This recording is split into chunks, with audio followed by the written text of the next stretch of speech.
to ask everyone to join us in a moment of silence for the victims who were hurt in the Boston Marathon terrorist attack, and also for our law enforcement, which has done a terrific job in hunting these folks down and letting people know that we will not tolerate that in the United States. So a moment of silence.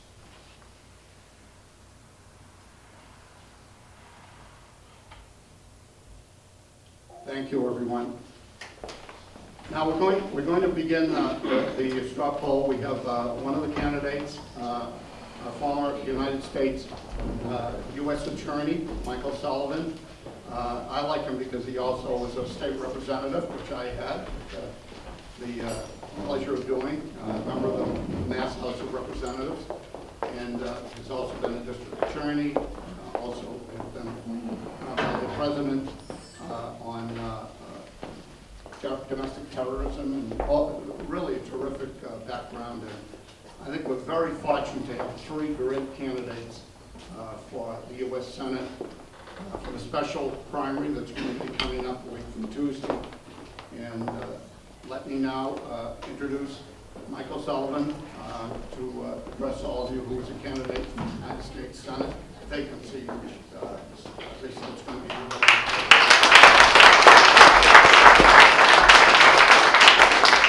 Thank you very much, Bill, and thank you all for being here. I want to thank Bill and Laura and others for putting this event together.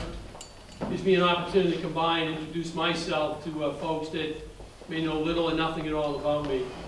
So just reflecting back, last Sunday, late afternoon, we were in Orange having a forum where we had the opportunity to address the crowd, very similar to this crowd, but I tell you, the mood last Sunday was a lot different than the mood we're feeling today based on the events of this week. And we woke up Monday morning to a spectacular Patriots Day. And for all of those of us that have grown up in the city of Boston, Patriots Day is a pretty special day for us. It's almost like the first day of spring. We just welcomed that beautiful spring morning, and it was one of those days. The Boston Marathon, to us, is really a kind of a local event, but it's really turned into an international event with scores of people from around the country, and not just watch, but actually participate as spectators and runners. And then our beloved Red Sox playing their typical Patriots Day morning game. So it just seemed like a perfect day. And then that horrible tragedy, the horrible bombings, and the end of the road race. It just seemed like it took the wind out of everybody. It's just so surreal in terms of what happened. And for a lot of us, it's just brought back memories of 9/11. So this past week, it's been very difficult to get focused on the campaign for all of us, for all 5 candidates who are running for the United States Senate. So we all breathed, I think, a collective sigh of relief last night when the second suspect was apprehended. And we're thankful in terms of the scores of members of law enforcement that worked so diligently over those 4.5 days to make sure that we were safe. We're thankful certainly for the folks in uniform that also patrolled and guarded our city during that time period as well. And as Bill said, we had a moment here to reflect upon the lives that were lost, and also the lives that were injured as well, and will change for years to come. I think our view of what happened on this past Patriots Day. But we're a resilient city, we're a resilient state, we're a resilient country as well. Certainly the things that we do are far too important to not be resilient. So I'm really pleased to be here. I'm going to tell you a little bit about myself. I know I only have a few minutes to do this. I'm pleased to do it. And then tell you a little bit about the reasons why I'm running for the United States Senate.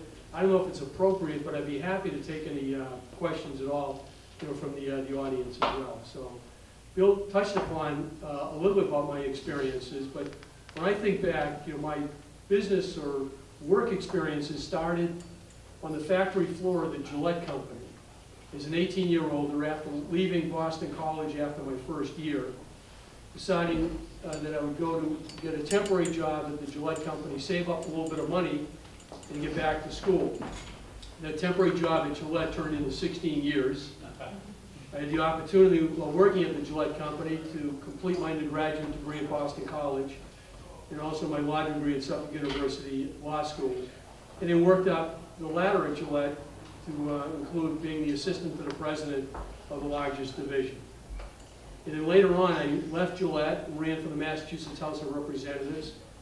Got elected 3 times. When I first ran, I told people that I was a term limits person based on philosophy. I always thought that people would come in from the private sector or from other government work and then run and serve and then move on to something else. When I ran for my 3rd term, I knew it was going to be my last term for running. And then sadly, the district attorney in Plymouth County died unexpectedly, and Governor Weld and Lieutenant Governor Salucci asked me if I'd take the position of DA, and I did it. And I ran and got elected twice as district attorney, a job I really enjoyed doing. And then President Bush and others, including then Governor and later Ambassador Paul Salucci, asked me if I'd consider taking on the appointment as United States Attorney. And I said I would. And I'll tell you, during that period of consideration and also the period of nomination before confirmation, we didn't talk about national security. We talked about a lot of other things. But I went into the job days after 9/11, and I'll tell you, from that moment forward, each and every day that I served as United States Attorney, and then later on as the Director of ATF, Alcohol, Tobacco, Firearms, and Explosives, every day we thought about and we talked about national security. So it went from not being part of our discussion leading up to the job to being the focal point of everything we did. It was always important from the White House's perspective and from the Attorney General's perspective that we have all the resources we need in order to keep our country safe. And I think back that then Attorney General John Ashcroft on our calls used to remind us that we had to be right 100% of the time in order to successfully protect the people in our country and our nation's interest. You know, those that were determined enemies of ours needed to be right only once, and they were successful, and we feel like we failed in terms of protecting the public's interests. So that was the process in which we approached national security. After the President Bush's left the White House, a few months later I resigned, went back into private practice, and didn't give much thought, to be honest with you, about this open Senate seat, because I really believed that Scott Brown was going to run for it. When I heard that he wasn't, I gave it a lot of thought. I heard from a lot of friends, some friends from years earlier, like Steve Yull, who was a high school classmate of mine from Boston College High School, and asked me to give it some serious thought. And I did, and I had to ask my wife, because I wanted to make sure that she felt as committed to doing it as I felt at that time, recognizing that family oftentimes has to sacrifice in terms of not the campaign. The campaign, I got to tell you, is a lot of fun, but the service sometimes is a sacrifice for family. And my wife Terry, quickly said that sacrifice is honorable. It's something that we can use as an example for others. It's noble for people that sacrifice, and she was gladly willing to sacrifice and set an example, particularly an example within our family, that sacrifice is important. So I excitedly get into the race, and I tell you, it's been a whirlwind over these last several weeks. So I've thought about it in terms of how important this is, certainly to our nation and to our state and to us. Beyond just the party, I think it's so important to the nation. I think back of one trip I made when I was the director of ATF. I visited Baghdad, Iraq during the war. One of the first people I met was a young Marine who was guarding what was once Saddam Hussein's, one of his palaces. It was our temporary embassy. And he stood there and he opened the door as I approached the building. And I said, thank you for your service. And he said, well, thank you for being here. And I had to ask him, how are you doing? And he said, living the dream. Young Marine, second and third tour of duty, living the dream. He's liberated a country. He's protecting our national interest on foreign soil. As I thought back over these last several weeks in terms of the campaign, in many ways I feel I've lived a dream. You know, from the factory floor of the Gillette Company to assistant to the president, running and serving in the Massachusetts House of Representatives, serving as district attorney, United States attorney, the director of a national law enforcement agency. I've lived the dream. The dream that my parents had for their 7 children. Big dreams. The same dreams I have for my 4 children, the same dreams that you have for yours. The thing that worries me the most, if we do nothing at all, those dreams for the next generation will go unfulfilled. They won't have the opportunity that we have. And I think that's wrong. I know that our generation is much better than that, and I know the next generation deserves much more than that. I've said from the early days of this campaign, the greatest risk to our national security is our national debt. And our national debt right now is at $16+ trillion. And both the President and the Senate's budget will add additional debt over these next several years, up to about $24 or $25 trillion, completely unsustainable. When Dwight Eisenhower left the White House in 1961, the amount of money we're spending on defense was 51 cents out of every dollar. At this moment in time, we're spending about 19 cents on every dollar. At some point, if we do nothing at all, we'll spend more money in servicing our national debt than we pay for our national defense. That's wrong. The other thing that's wrong is this growing debt is crushing the economy. It's not providing a roadmap for companies to invest in the private sector. Now, the federal government does a great job in growing jobs in the government sector, and they've shown that over the history of the government, as the government has continued to grow. They do a horrible job in terms of growing jobs in the private sector. But if you open up opportunities to the private sector, they can get our economy growing again. You have to do it by providing certainty, by getting on a path where our budget is balanced. I don't think that's asking too much. People in this room budget their balances regularly, making priorities in terms of spending versus what is coming in terms of income. The federal government should have the same exact obligations as well. And that's the reason why I'm in this race. I want to make sure that the dreams that my parents had for me are sustainable for my kids and your kids as well. I want to make sure that we're on a path for fiscal certainty and move away from the fiscal crisis that we've been under over these last 6 or 7 or 8 years. It's critically important. I think we have to slow down the growth of the federal government substantially. We have to cut and cap discretionary spending. Now, sequestration cuts across the board for some agencies will have no effect at all, will not affect their basic mission. I know that from experience. I served as a director of ATF. It's $1 billion agency, and we were called upon on several occasions to reduce our budget in order to support the war effort. And we did it gladly, and it didn't affect mission. Give the leaders of these various agencies the opportunity to prioritize their budget, and they will. And one thing we know about government, the more money you give, the more money they'll spend. They'll find something to do with the money. In their mind, they think they're doing something good. And even if everything they're doing was good, the question is everything they're doing necessary? And I think that's the question that I have. There's so much that the government does that's not necessary, so prioritize it. We also know that there's a tremendous amount of fraud, waste, and abuse in government. I saw that as United States Attorney when we went after fraud, waste, and abuse, and we recovered about $6 billion, one United States Attorney's office out of 93 in the country, $6 billion of fraud against government programs. Empower people to go after the fraud. Cut and cap discretionary spending. Look at the size of the federal workforce and ask whether or not the size of that federal workforce can easily be shrunk over a period of time through attrition. 2 million people that we have presently as federal employees.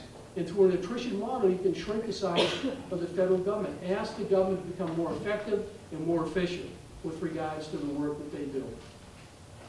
If we do nothing at all, in a matter of 10 or 12 years, every dollar of revenue that we take in will be needed to just cover costs of Social Security, Medicare, Medicaid, and interest on our national debt. Now, to me, that leaves a lot of things that will not be funded, starting with our national defense, energy, infrastructure, all the things that are important to us. And we can do some small things in terms of making sure that Social Security is solvent. I look at Social Security as an earned benefit, not an entitlement benefit. People have been investing in it for years. It's solvent until about the mid-2030s, and at that point in time, a significant cut with some minor changes, like raising the retirement age over a period of time. For the people that are on the verge of collecting Social Security, can make Social Security solvent for the next 75 years in keeping our promise. I'm opposed to Obamacare. I think it's a job killer. I think we should repeal it. I know others talk about trying to fix it. I've done some work in the area of healthcare. I serve on the board of a not-for-profit acute care hospital and medical system. And I'll tell you, I've spoken to a lot of people. The things that they hate about healthcare in Massachusetts and globally is the cost. The thing that they love about healthcare is the quality and the access to healthcare. Now, what has Obamacare done? It's raised the cost.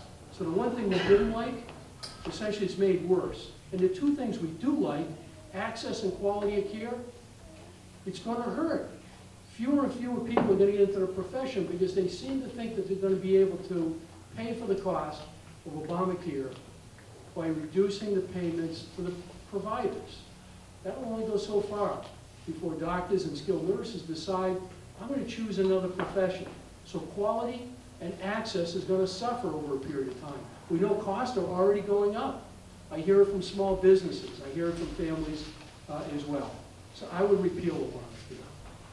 The other thing I do is I want to make sure that the federal government considers all of its options when it apprehends a terrorist, like they did yesterday after last night, including whether or not somebody should be held as an enemy combatant, particularly as it relates to our national security and national interest. And if our national security and national interest can be satisfied without being held as an enemy combatant, then we should consider Article 3 courts and the maximum punishment available under federal law. I'm an optimist.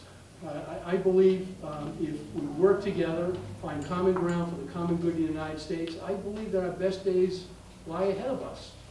And those dreams that my parents had for their 7 kids and I have for my 4, our children will essentially be able to fulfill their dreams. And in fact, do much more than even their parents were able to do. So I want to thank you all for being here. I would greatly appreciate your vote today in the straw poll. I mean, it's always nice to get signals along the course of this campaign on how well you're doing in terms of whether or not people think that your experience matters, whether or not you've been tested as a candidate, and whether or not you're trusted.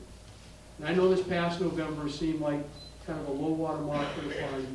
And hopefully that's what it was simply a low water mark. And the party essentially is coming back. I certainly sense it as I travel around the state. And even the Boston Globe seems to sense it. When I met with the editorial board, and you may ask now, why on earth did you meet with the editorial board of the Boston Globe?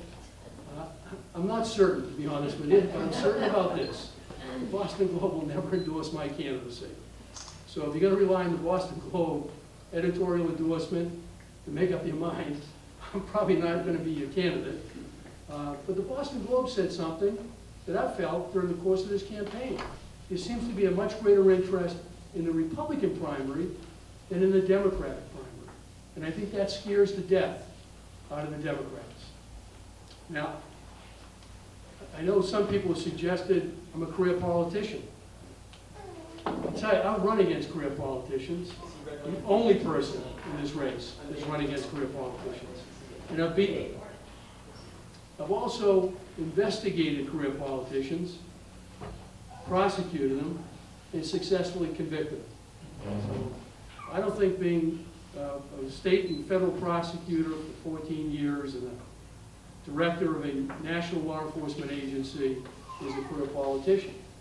So I'm going to ask you to consider the experience that I bring to the job, to the fact that I've run and won in tough election years, including when Bob Dole was at the top of the ticket getting 28% of the vote. You talk about a low water mark. Mitt Romney got 38% of the vote, and winning for the first time against a career politician for the Plymouth County District Attorney's job. So I'd be happy to take any questions. I know I probably went on longer than I was supposed to, but any questions at all? Bill, is it? No, that's probably, Great. Well, thank you very much. Let's hear I it. really appreciate it.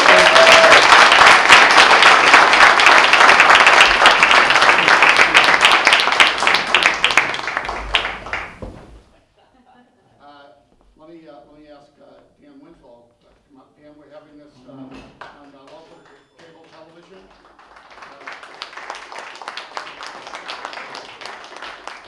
Dan Winslow I've known for many, many years. He was general counsel to the late Ray Shamey. I was working with him for developing and building the Republican Party, which was even at a lower point than it is now after that election that was just described. We all worked and persevered. Dan has also had a great career. He was besides being general counsel to the party, he went on to be appointed to become a district court judge, Rentham, I believe, Rentham District Court. And anyone got a ticket down there, here's where you complain. And then he went on to leave the court. How many judges leave? A lifetime job, not many, but Dan did, to become general counsel for then Governor Romney. And he did that for 4 years. And when they left, he liked being in the State House, like myself. I'm a former state rep, and Mike Sullivan, of course, was there. And also, it's a great place to learn about government and learn how things work in the state. And Dan Winslow is now currently a member of the Mass House of Representatives. And he's got learning real quick about how important that position is and how he can do so much for the state. He's now a candidate for the United States Senate. And I think, as I said before, 3 great candidates. We're very fortunate to have Dan Winslow here today and as a candidate for the U.S. Senate. So let's give him a good welcome to the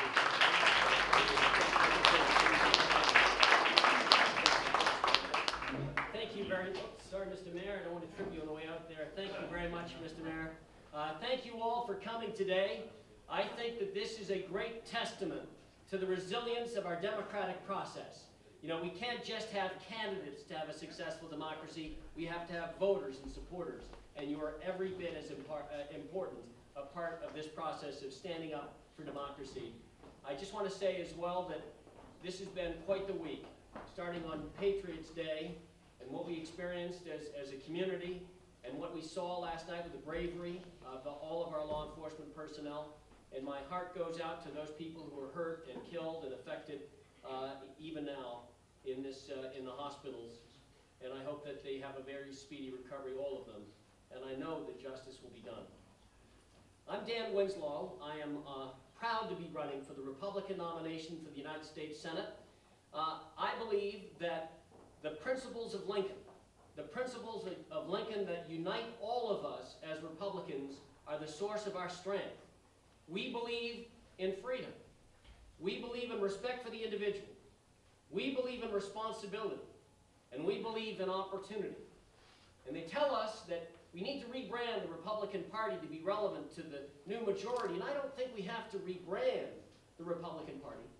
I think that we have to reintroduce our principles as the Party of Lincoln to the people of Massachusetts, because I believe that people in Massachusetts agree with these values that we hold: freedom, respect for the individual, opportunity, responsibility. I think that people agree with those.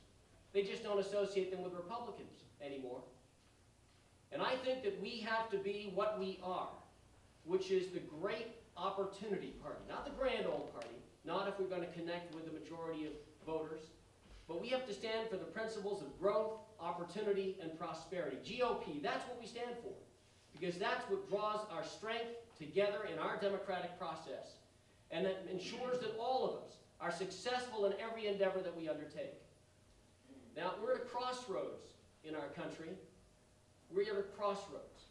And Eddie Markey and President Obama want to take us in favor of an all-powerful and imperial federal government, a government that controls every aspect of your life, what you eat, how you learn, who provides your health care, every part of your life. President Obama and Eddie Markey want to control. They want to take over all that we've worked for as individuals. But we know better. We know that the greatness of America comes from the freedom of the people to make our own decisions and to live our own lives. We know that schools work best when they're run by parents and teachers and administrators and designed for the students rather than by some bureaucrat down in Washington who tells us what we can do and how we can live our lives better. We know that Obamacare is, as one Democratic senator said yesterday, a train wreck that will impoverish our economy and saddle us with taxes that we can't afford. And we know that President Obama's plan, which Eddie Markey supports, that President Obama's plan to increase our taxes by $1 trillion, just like Governor Patrick's plan to increase our taxes by $2 billion, is not the solution, that the way to grow revenue in our country is by growing jobs and by growth, not by taxation. And we know that the greatness of America comes from the people, not from the government. And that's the message of this campaign. That's the difference between any one of us that we nominate, and I hope it's me, and Eddie Markey, because he believes in the power of government. I believe in the power of the people to live their own lives, to make their own decisions. And that's the message that we have to carry down to Washington. Now, I've been proud to go all over Massachusetts. I'm proud to come back here to Haverhill. My first love was from Haverhill on Canosa Street, the Hillies. I'm proud to come back here because I have met some incredible people in this campaign. I've met people who care deeply about the future of our country, who care deeply and worry greatly about the kind of a future that we're saddling our children with when every child born in America is born with $200,000 of their share of the national debt and the unfunded federal programs. That's the same as being born owing a mortgage and you don't have a house to show for it. And I know that the solutions to all that ails America lie within us, in the American spirit. And that's why I'm so optimistic. People say, why are you an optimist, Dan? I'm saying I'm an optimist for two reasons. One, I'm a Republican in Massachusetts. That's the definition of an optimist. Two, I know that the solution to all of our challenges as Americans is within us as Americans. You know, Americans are not an ethnicity. We're a concept. We're an attitude. We're the can-do country. We're the country that consists of the builders and the innovators and the growers and the doers and the entrepreneurs. And all we have to do to succeed, all we have to do to grow, is to free ourselves up from what the federal government has done to us by layering on taxation and regulation and over-legislation and encroaching on our freedoms, and to free up the American spirit to do what we do best, to be who we are best, and that is to be free and to grow and to do. Because we can grow our way out of these challenges. I know we can. We've done it before. But we have to be able to send the right people to Washington, and Eddie Markey is not that person. You're not going to get a change in Washington by sending the same guy down to Washington who's been there for 40 years. It's not going to happen. We need new ideas, a new innovation, new approaches, and that's what I've done in state government at all three levels, as a judge, as the chief counsel to the governor, and now as a state legislator in Scott Brown's old House seat. That's what I've done. That's my record. I've got a proven record of problem solving. And I promise you one thing, that if you let me bring my passion up onto that stage, if you let me bring these ideas and this belief in us up onto that stage, and to make this debate, government versus the people against Ed Markey, you let me have that chance, I promise you that you will always be proud of the day that you gave me a chance to get up on that stage on your behalf and to carry the banner for these principles of the Party of Lincoln, and you will always be proud of your vote. I want to thank you very much for your support, for your vote. The next candidate that I'd like to ask to come up is also one of the third candidate. We've heard from two. This gentleman has a wonderful background. Was a U.S. Navy SEAL, and one of the most dangerous and challenging positions there is in the military. You know, those are the SEALs are the ones that went over quietly as they could to Pakistan to get Osama bin Laden and kill him and take his body out of there, and it was to give you the type of work they do. But he has taken time from his position as in the financial world to run for the United States Senate, and we're very, very lucky to have him. He's also an outstanding candidate, and we should be very thankful that he has taken time from his personal life to run. Gabriel Gomez.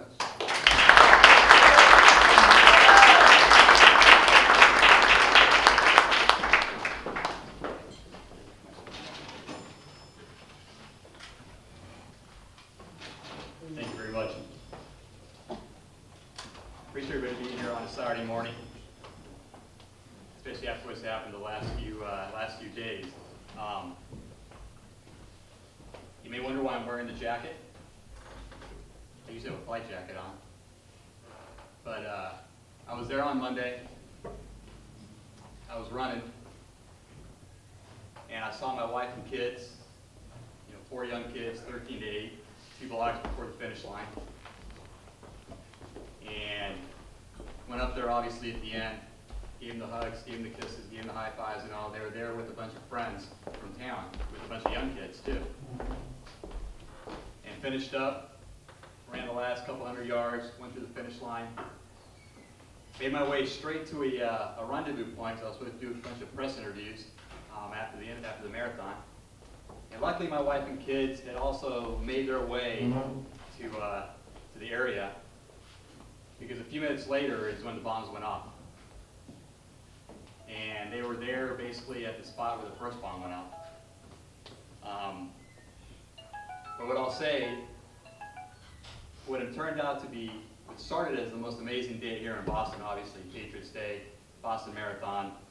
I've done a few marathons, but I've never done Boston, and it is the most amazing event to do. And you spend 3.5, 4 hours going through hundreds of thousands of people, cheering and everything, shaking hands. And then you see the worst thing happen in Boston in who knows how long. I think maybe ever.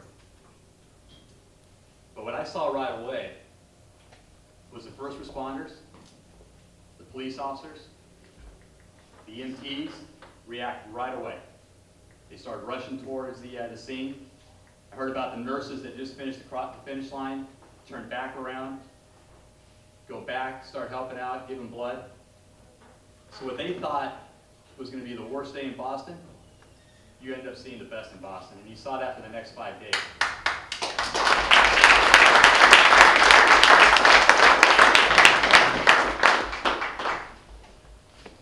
And when I was at the the interfaith service the other day, there was amazing speeches given. People probably, if you weren't there, you probably saw it on TV.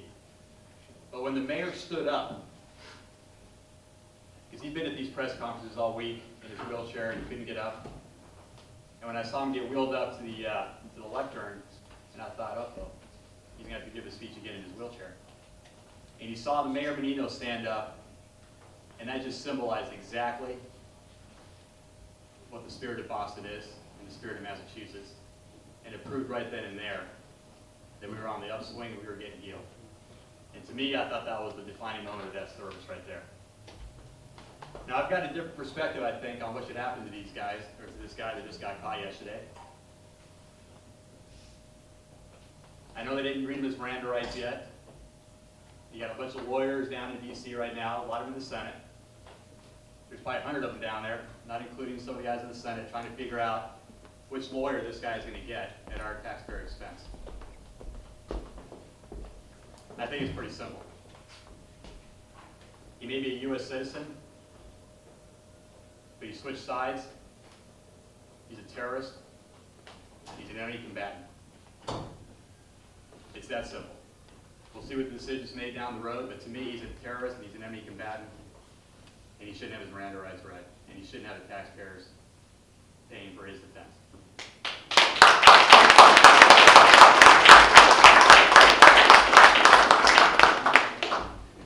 quick bio on myself here, because I've met some of you, but not a lot of you, obviously. So, my name is Gabriel Gomez. Never been in politics. Not a lawyer. I'm a first-generation American. My parents came here a year before I was born, and when I was born, my mom didn't know English, so I learned Spanish first. And from a young age, I saw how this country just embraced my parents and welcomed them and gave not only them a chance at the American dream, but their kids a chance at the American dream. And so I wanted to give back at a very young age, give back to this country. So I applied to the Naval Academy, graduated from the Naval Academy, but never left the Naval Academy, because the Academy reinforced one core thing that my parents taught me, and that is it's far greater to serve than to be served. I graduated from the Academy, went to flight school, was an aircraft carrier pilot for a few years, was flying non-op aircraft carriers. Now this is a couple years after Top Gun. Unfortunately, Maverick and Iceman were already taken. So I was Lieutenant G for a few years. And then I thought, I didn't want to look back on life and have any kind of regrets about trying something or not trying something because it was too hard, or the hill was too steep to climb. And I wanted to be a SEAL. And my commanding officer and all my squadron buddies were telling me, if you start training, your odds are probably less than 1 in 5 of finishing. And the Navy was quick to tell me that if you don't make it through, you can't come back and fly. You lose your pilot status.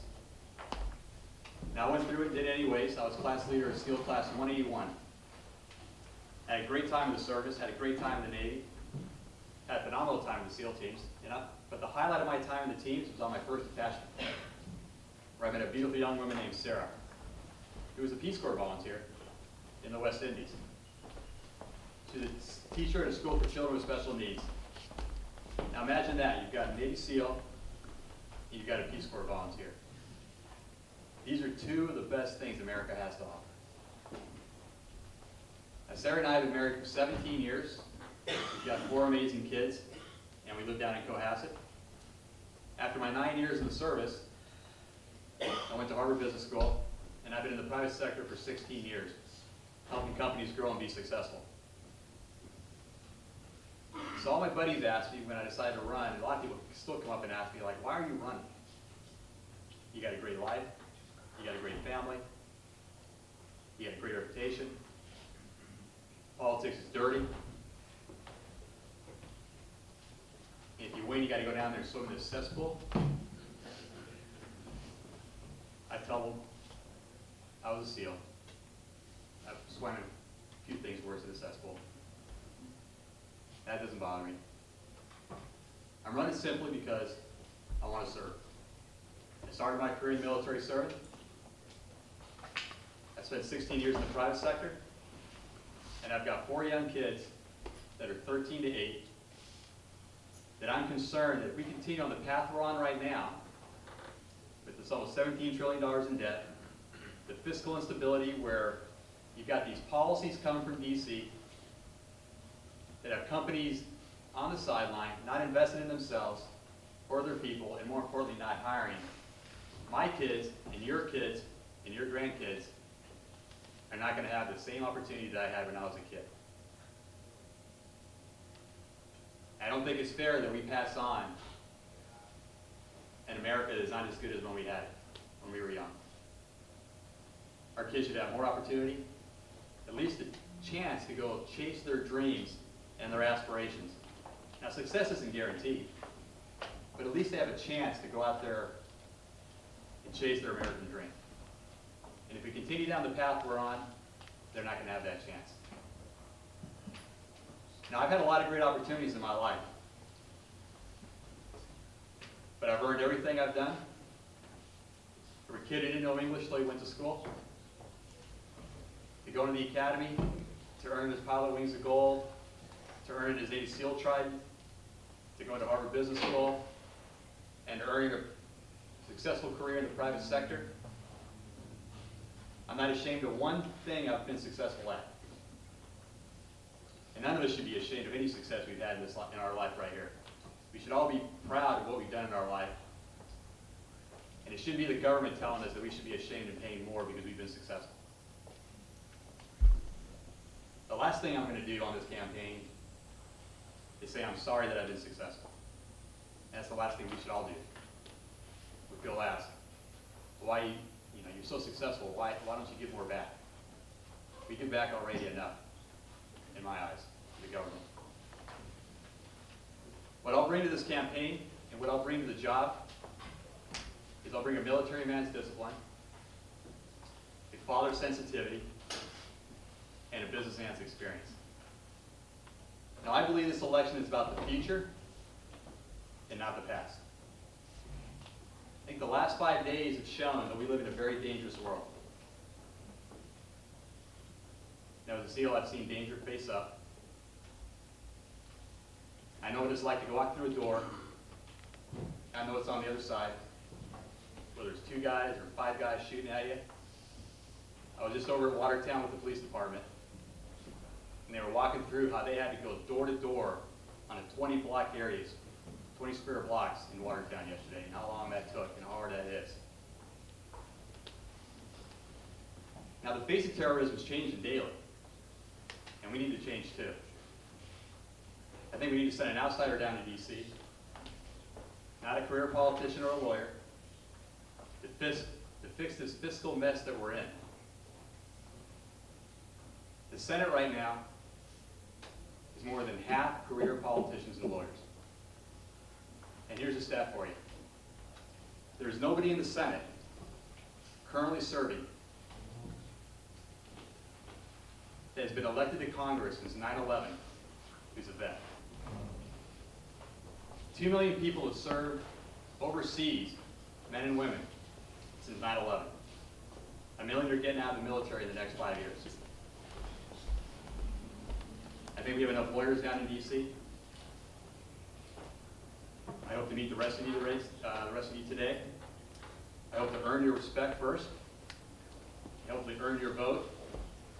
And when you vote today, hopefully, you'll see on the ballot, if you do decide to vote for me, it's misspelled a little bit. I think they have Gabrielle instead of Gabriel. It's with an E instead of an A. But it's okay. It's better than being called Winthrop. So I really appreciate your time, and I'll be obviously hanging around here if you got any questions. I'd love to meet you, and I'll go around and shake hands, but thank you for the opportunity. This has been a very good turnout today, and we may come back up and discover anyone else. We are very happy to have our local cable television access. Take this event today. This will be played out next week, and will be available to everyone in the community to see what great candidates we have for the U.S. Senate. And let's give them all a round of applause.